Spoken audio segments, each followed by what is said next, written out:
We got the dove. I told you, Holy Spirit, purity. The dove, the unicorn.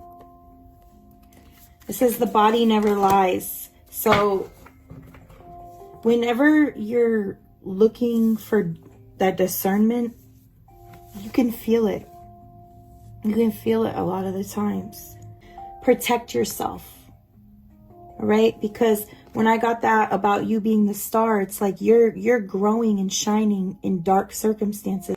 Operate in the gifts of the Spirit, in the fruits of the Spirit, even in dark situations, but you have to protect yourself. Don't let people all in your energy. It doesn't mean you don't love people. You can still love them from a distance if you need to.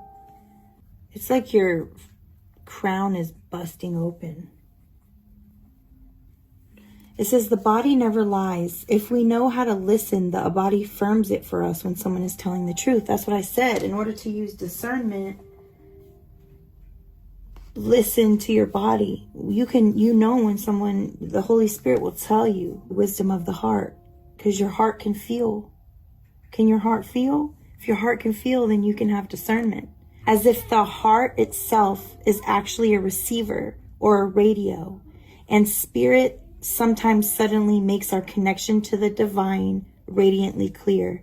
So your heart is a receiver, okay? And your connection is completely clear with the divine. It's like your heart is a radio station.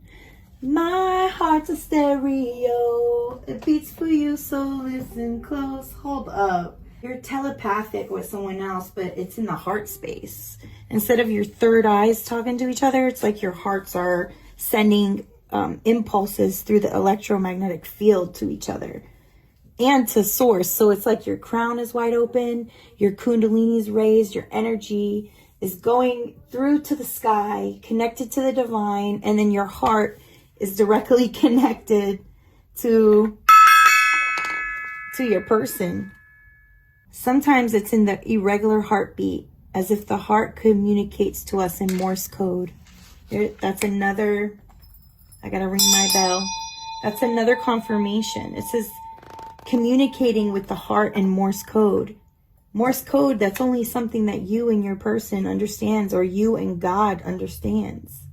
And your heart is beating in Morse code for this person, or your heart is beating, it's both for God and, somebody's beating for you.